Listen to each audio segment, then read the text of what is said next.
नमस्कार, स्वागत है आपका उल्लेख न्यूज में। हम फिर हाजिर हैं उत्तराखंड उत्तर प्रदेश की खास खबरों के साथ। चारों धामों में सर्वश्रेष्ठ धाम माना जाता है बद्री धाम को, जहां की कपाट 8 मई सुबह 6:15 पर आम श्रद्धालुओं के लिए खोल दिए गए थे। हालांकि कपाट खुले हुए 1.5 महीने का समय बीत चुका है और बड़ी बात तो ये है कि इन 1.5 महीनों के भीतर 8.5 लाख तीर्थयात्रियों ने दर्शन प्राप्त कर लिए हैं। आपको बता दें कि इस वर्ष बद्री धाम में तीर्थयात्रियों की संख्या ने पिछले कई वर्षों का रिकॉर्ड तोड़ दिया है। पहली बार इस तरह की काफी भीड़ भाड़ नारायण धाम में देखी जा रही है। हालांकि बद्री धाम में कई बार झमाझम बारिश भी देखने को मिल रही है, लेकिन इस भरी बरसात में भी भक्तों की आस्था काफी भारी दिखाई दे रही है। जैसा कि आप तस्वीरों में देख सकते हैं कि किस तरह से नारायण धाम में इस भरी बरसात में भी भक्तों की लंबी कतारें लगी हुई हैं। भक्त लंबी लाइनों में खड़े हुए हैं और अपनी बारी का इंतजार कर रहे हैं। बता दें कि लगातार तीर्थयात्रियों की संख्या बढ़ती ही जा रही है। ऐसे में बद्री धाम में रहने वाले स्थानीय दुकानदारों में काफी खुशी का माहौल बना हुआ है। हालांकि आजकल बद्री धाम सहित सतोपंथ स्वर्गारोहिणी की तरफ भी तीर्थयात्री दर्शन हेतु पहुँच रहे हैं। आजकल चारों तरफ नारायण धाम में जय बद्री विशाल के जयकारे खूब गूंज रहे हैं। बता दें कि ये अब तक का सबसे बड़ा रिकॉर्ड है कि बद्री धाम में देश के कोने कोने से रिकॉर्ड तोड़ श्रद्धालु पहुंच रहे हैं। मुख्यमंत्री पुष्कर सिंह धामी ने रुड़की के नेहरू स्टेडियम में पहुंचकर सम्मान समारोह में भाग लिया। मुख्यमंत्री के उपचुनाव में ऐतिहासिक जीत और डॉक्टर कल्पना सैनी राज्यसभा सांसद निर्वाचित होने पर भव्य स्वागत किया। सभा को संबोधित करते हुए मुख्यमंत्री ने सभी कार्यकर्ताओं को धन्यवाद देते हुए कहा कि आप सब लोगों की मेहनत और संपूर्ण भाव ने उत्तराखंड में पुनः सरकार बनाकर मिथक को तोड़ने का कार्य किया है। मुख्यमंत्री ने कहा कि राज्य और केंद्र सरकार आपस में मिलकर 2025 तक उत्तराखंड को हिंदुस्तान का सबसे अच्छा राज्य बनाएगी। वहीं डॉक्टर कल्पना सैनी को राज्यसभा सांसद निर्वाचित होने पर बधाई भी दी। उन्होंने कहा कि प्रधानमंत्री नरेंद्र मोदी के नियुक्ति में आने वाले समय में 10 लाख नौकरी दिए जाने का कार्य किया जाएगा। सभी लोगों ने यहाँ पर आकर इतनी गर्मी में आशीर्वाद दिया है। हम सबके आभारी हैं और इनकी अपेक्षाओं के अनुरूप, चाहे रुड़की क्षेत्र हो, हमारा हरिद्वार क्षेत्र हो, हमारा उत्तराखंड हो, इसको आगे बढ़ाने के लिए हम और ज़्यादा अपना संकल्प लेते हैं। सभी के प्रति जो है हमारी जो उनकी अपेक्षा है, उनकी अपेक्षा अनुरूप हम लोग काम करेंगे। हमारी सरकार काम करेगी। अभी माननीय निशंक जी इस क्षेत्र से लगातार यहाँ की पैरवी करते हैं। अब इनको राज्यसभा में कल्पना दी गई है, वो भी लगातार पैरवी करेंगी। प्रदीप बत्रा जी इस क्षेत्र से लगातार चीज़ों को, मुद्दों को उठाते हैं, यहाँ की समस्याओं के हल के लिए लगातार प्रयास करते हैं। हम मोदी जी के नेतृत्व में श्रेष्ठ उत्तराखंड बनाने के लिए हम सभी लोग कदम से कदम मिलाकर चलेंगे और एक श्रेष्ठ उत्तराखंड बनाएंगे। नमस्कार, उल्लेख न्यूज में आपका स्वागत है। आइए आपको कराते हैं उत्तराखंड उत्तर प्रदेश की खास खबरों से रूबरू। शामली के कस्बा कांदला के ग्राम गड़ीश्याम में खुद बीजेपी नेता मनीष चौहान ने की गंदे नालों की सफाई। बताया जा रहा है कि गांव वालों ने कई बार ग्राम प्रधान व खंड विकास अधिकारी को शिकायत की थी और मनीष चौहान को भी शिकायत की थी। मनीष चौहान ने जिलाधिकारी को भी इस संबंध में अवगत कराया था। क्या मतलब उसका नौटंकी कर रहा है बिना मतलब की? और हम घुसेंगे भी चप्पल निकाल के, हम सुनिए, हम चप्पल निकाल के हम नाले में घुसेंगे और आप सबके खिलाफ मैं लखनऊ बात करूंगा। अभी काम करना नहीं, धरना नहीं। मुख्यमंत्री जी कह रहे हैं, प्रधानमंत्री जी ऊपर से कह रहे हैं देश को स्वच्छ बनाओ। इतनी योजनाएं सफाई के लिए, तमाम मंत्री सड़क पे उतरे हुए हैं, पूरी सरकार सड़क पे उतरी हुई है, अधिकारी कमरे में बैठेंगे एसी में। वो साला नौटंकी कर रहा है, फोटो खिंचवा रहा है, ग्रुप में डाल रहा है मैंने काम कर। लेकिन जब समस्या का समाधान नहीं हुआ तो खुद बीजेपी नेता ने नालों की सफाई करनी शुरू कर दी, जिससे अधिकारियों में हड़कंप मच गया। पर्चे बना के तुम 2-2, 3-3 लाख रुपए निकलवा लो, यहाँ 10,000 का भी काम नहीं हो रहा। हम लोग जाने काम कैसा हो। 2-2 महीने चक्कर कटवाए जी, 2-2 महीने 10-10 आदमी जावे। नहीं, अब जरूरत नहीं। डीएम क्या करेंगे? डीएम थोड़ा नहीं सफाई करेंगे। आप लोग हो जाओ। ब्लॉक की जिम्मेवारी ये लोग हैं, गाँव की जिम्मेवारी आप पे है। प्रधान जी यहाँ के, आप प्रधान की नौकरी कर रहे हो, सरकार की नौकरी कर रहे, ग्राम पंचायत की नौकरी कर रहे, किसकी नौकरी कर रहे हो आप? बागेश्वर में केंद्र सरकार की अग्निपथ योजना का विरोध जिले में जारी है। जिला कांग्रेस कमेटी ने कोतवाली के समीप गांधी मूर्ति के पास सत्याग्रह आंदोलन चलाया। यहां आयोजित सभा में वक्ताओं ने कहा कि इस योजना से देश की सुरक्षा व युवाओं का भविष्य संकट में चला जाएगा। 2 साल से फौज में जाने के लिए तैयारी कर रहे युवा भी इससे निराश हैं। केंद्र सरकार को किसान बिल की तर्ज पर इसे वापस लेना होगा। कांग्रेस इसके विरोध में धरना प्रदर्शन व आंदोलन जारी रखेगी। आपको विदित है केंद्र सरकार के द्वारा जबकि देश में बेरोजगारी की दर 45 साल से भी ज़्यादा विकृत स्थिति में आ चुकी है। बेरोजगार लोग दर दर के भटके खा रहे हैं, ठोकर खा रहे हैं। ऐसे में केंद्र सरकार एक नई योजना लाई, सेना में भर्ती के लिए 4 साल तक उनको लिया जाएगा। ये दुर्भाग्य है, केवल एक हमारे फौजी भाई ही इस मोदी सरकार के क्रूर अत्याचार से बची थी और उन्होंने फौज को भी नहीं छोड़ा। आज उन्होंने एक नया कानून लाए हैं कि सेना में स्थायी भर्ती अब नहीं होगी। अब जो है हर 4 साल के लिए युवाओं को भर्ती किया जाएगा। ये दुर्भाग्य है।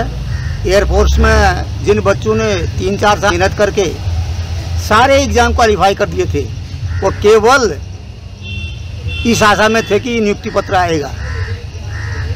आज उनको भी इसी रास्ते से गुजरना पड़ेगा। अग्निपथ के माध्यम से उनके दिल में क्या गुजर रही होगी, ये आप सब लोग समझ सकते। ये सेना के साथ कुठाराघात है। जिस सेना पर पूरा विश्व गर्व करता है, भारत की सेना के परंपरा बड़ी गौरवशाली रही है। सरकार इस योजना को लाई। रक्षा मंत्री का काम था, प्रधानमंत्री का काम था देश को समझाने का, नवयुवकों को समझाने का कि हम ऐसी योजना लाए हैं जिससे आपको लाभ होगा।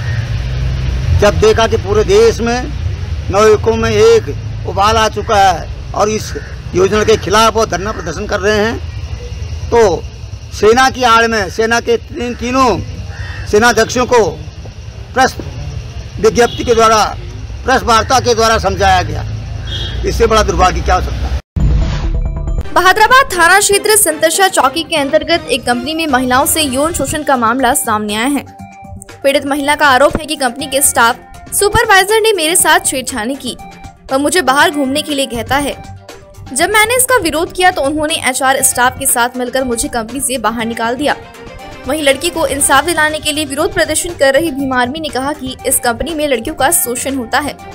जब लड़कियां इसका विरोध करती हैं तो वह किसी न किसी बहाने से लड़कियों को कंपनी से बाहर निकाल देते हैं और कहा कि लोकल क्षेत्र के लड़के जब पीड़ित महिलाओं व लड़कियों का पक्ष करते हैं तो कंपनी द्वारा उन लड़कों को भी बाहर निकाल दिया जाता है ताकि कंपनी के HR स्टाफ लड़कियों का शोषण करते रहें।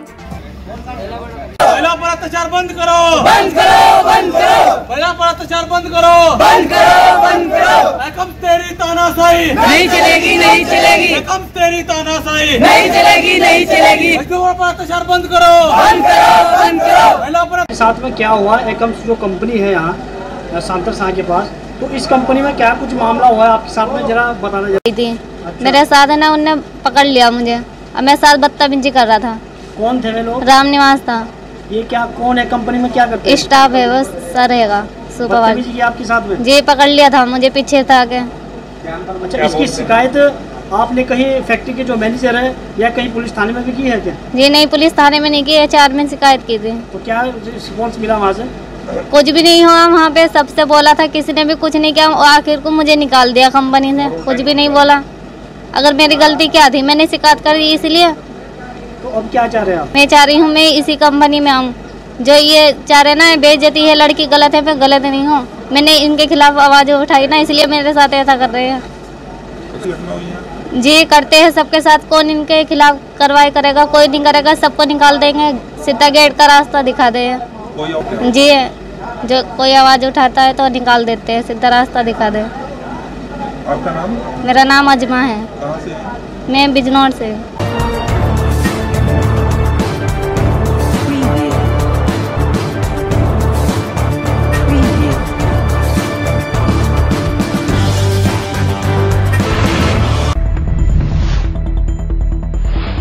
नमस्कार, स्वागत है आपका उल्लेख न्यूज में। हम फिर हाजिर हैं उत्तराखंड उत्तर प्रदेश की खास खबरों के साथ। बागेश्वर जिले के दाड़िमठोक गांव में नेपाली मूल की 2 साल की मासूम मृतका के साथ घिनौनी हरकत कर उसे मौत के घाट उतारने वाले आरोपी के खिलाफ युवतियों ने आरोपी को फांसी की सजा देने की मांग की। वहीं युवाओं ने इस घिनौनी कृत्य करने वाले आरोपी को सख्त सजा मृत्युदंड दिए जाने की मांग की।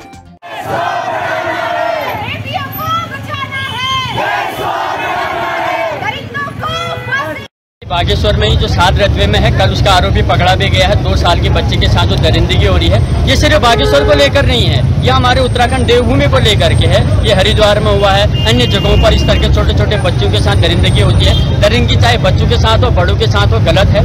इस तरीके के कृत्यों के लिए उत्तराखंड सरकार द्वारा कोई ठोस कानून बनाना चाहिए, ताकि भविष्य में इस तरीके के कोई भी व्यक्ति अगर इस तरीके का कृत्य करता है तो उसका दंड उसको तुरंत मिल सके और वो इस तरीके के कृत्य को उठाने के लिए कोई साहस न दिखा सके। ऐसा कानून बनाने चाहिए, ऐसी रूह कांपने वाले कानून होने चाहिए, जैसे हमारी बेटियां सुरक्षित हैं, बच्चियां सुरक्षित हैं। जब वो सुरक्षित है तब ये सृष्टि सुरक्षित है, ये हमें सोचना होगा।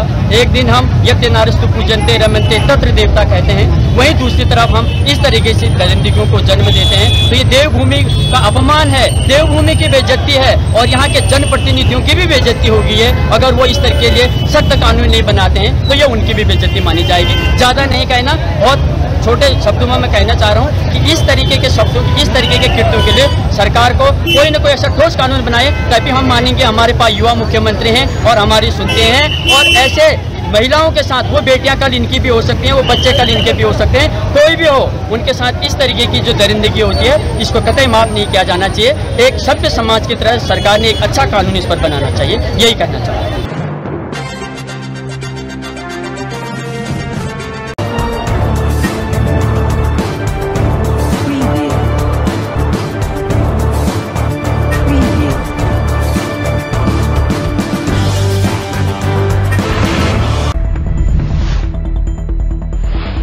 नमस्कार, स्वागत है आपका उल्लेख न्यूज में। हम फिर हाजिर हैं उत्तराखंड उत्तर प्रदेश की खास खबरों के साथ। लखीमपुर खीरी के गोला गोकर नाथ की सुशीला देवी ने बताया कि चकबंदी के दौरान उन्हें मिली भूमि के 2 चेक प्रदान किए गए थे, जिससे उनके परिवार की जीविका चलती थी। उक्त भूमि पर पुनः पट्टा बनाए जाने का कोई औचित्य नहीं बनता था, परंतु अधिकारियों को गुमराह करते हुए चकबंदी लखीमपुर खीरी लेखपाल श्याम किशोर लगातार व्यवस्था शुल्क लेकर विपक्षी को आए दिन कब्जा करवाने का प्रयास कर रहा है, जिसके बाद पीड़िता अब न्याय के लिए अधिकारियों से गुहार लगा रही है। शीला देवी कहाँ की निवासी? यही लंदनपुर की। क्या ये खेती संबंधी आपका क्या मामला चल रहा है? हम रखे थे, हम ले जाते हैं टुए तो देता नहीं, गाड़ी देता है, भगा रफ्ता लेता है तो हम भाग जाते हैं। हमारा 6 से 8 साल से ने कागज नहीं देता है। क्या उसका बैनामा आपके नाम है? हाँ, हमारे नाम है, हम 2 चक हैं। इसकी शिकायत आपने किसी उच्च अधिकारी से की? हाँ करे, सब कहूँ यहाँ गोलों में, यहाँ करे, लखीमपुर करे, वकील करे, वकील लोग जाते हैं, उनको नहीं देती है, कोई के यहाँ नहीं देती है। अब दे दी से है, पहले नहीं देते है, बहुत दौड़े धूपे, वो देती नहीं है।